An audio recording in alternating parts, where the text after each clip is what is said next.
जय जिनेंद्र। आज का हमारा विषय है, आखिर हद होती है सहन करने की, क्या सचमुच?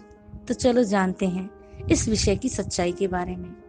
कई बार हमने इस चीज का अनुभव किया होगा, जब जब भी हमारे जीवन में दुख, तनाव, क्लेश बढ़ने लगता है, तब जाने अनजाने दुखों से परेशान होकर हमारे मुंह से ये शब्द निकल ही जाते हैं, आखिर हद होती है सहन करने की, कब तक सहन करूं?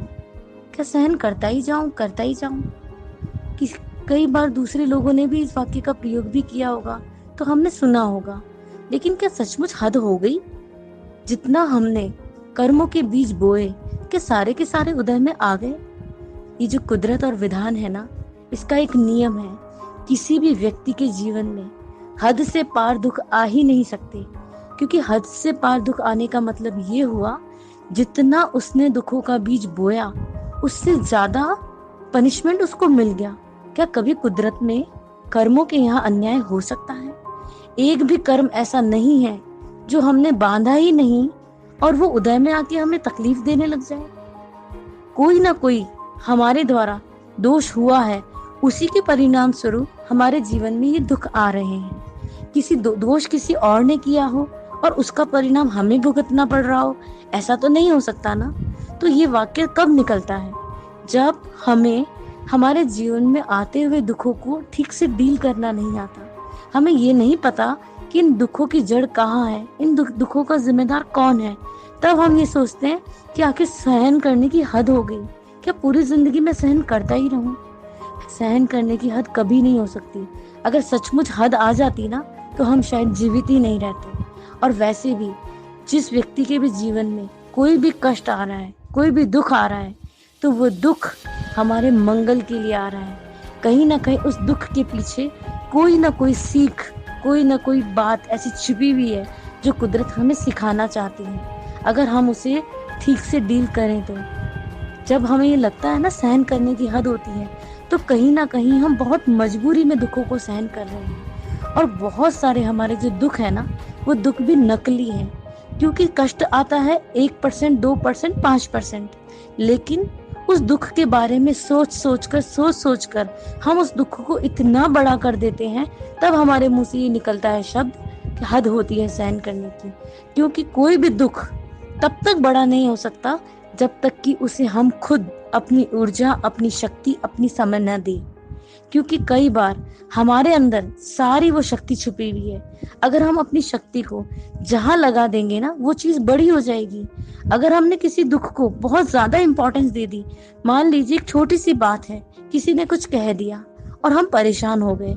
इन कहने वाले ने तो 1 मिनट 2 मिनट कुछ कहा होगा, लेकिन अगर हम दिन रात उसी बात को चलाते ही रहें, तो वो दुख बढ़ता जाएगा ना। तो इसका मतलब देने वाले ने जो दुख दिया है, हालांकि देने वाला भी दुख देने वाला है ही नहीं। Actually we are the creator of this दुख। जितने भी दुख, जितनी भी तकलीफ, जितना भी कष्ट आया है, उसका जिम्मेदार कोई है ही नहीं, कोई दूसरा हो ही नहीं सकता। बिकॉज उत्तरायण सूत्र में भगवान ने एक बहुत अच्छी लाइन फरमाई है, 20वें अध्ययन में, अप्पा कत्ता विकत्ताय दुहार्य सुहार्य।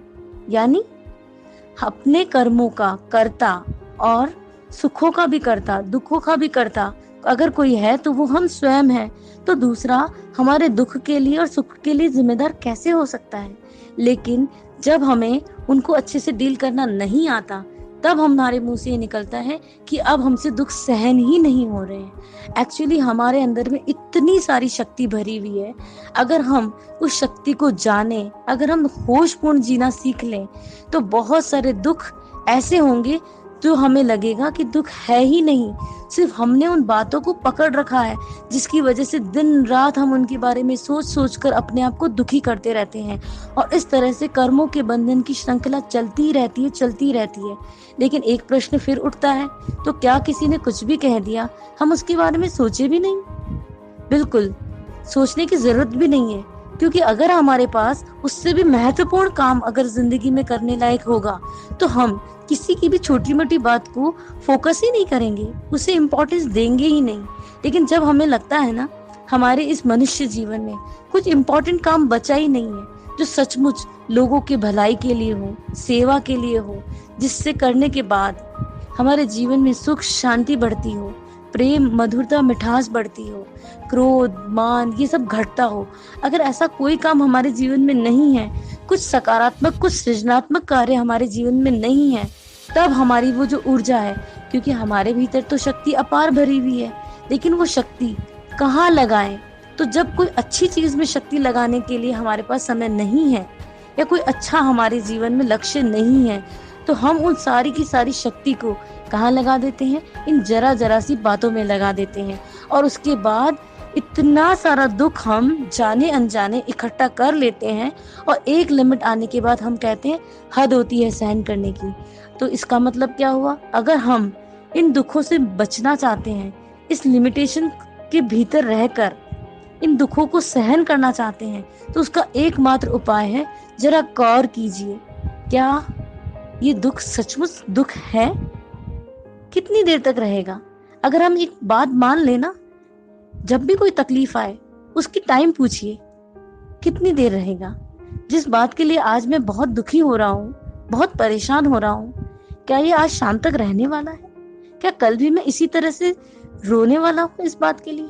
हो सकता है जिस बात के लिए सुबह हम इतना रो रहे हो, इतना परेशान हो रहे हो, रात तक सोते सोते हमें वो बात ही याद ना रहे। ऐसा हो सकता है ना? कईयों की जिंदगी में ऐसा होता है। तो इसका मतलब हम चाहें तो अपने सहन करने की क्षमता को बढ़ा सकते हैं, क्योंकि कर्मों के यहाँ, कुदरत के यहाँ बिल्कुल न्याय है। किसी भी व्यक्ति के जीवन में दुख उसकी सहन करने की क्षमता से ज्यादा आ ही नहीं सकती। हर व्यक्ति के जीवन में दुख उतना ही आता है जितना वो सहन कर सकता है, इससे ज्यादा दुख आ ही नहीं सकता। और दूसरा, तो हमें कहाँ सुधार करना है? सिर्फ इन बातों पर सुधार करना है कि हमारी अपनी क्षमता पहचाने, हम अपनी सहन शक्ति को पहचाने।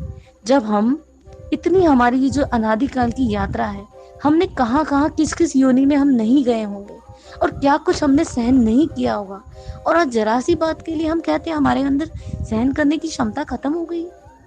याद कीजिए उन परमात्माओं को, उन महापुरुषों को।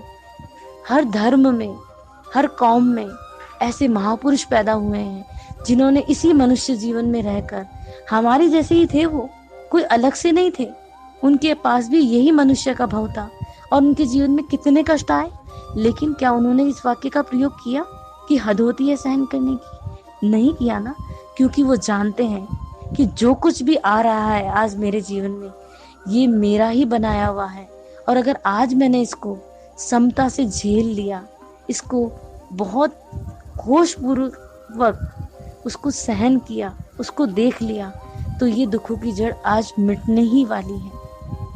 इसके लिए कोई और जिम्मेदार नहीं है।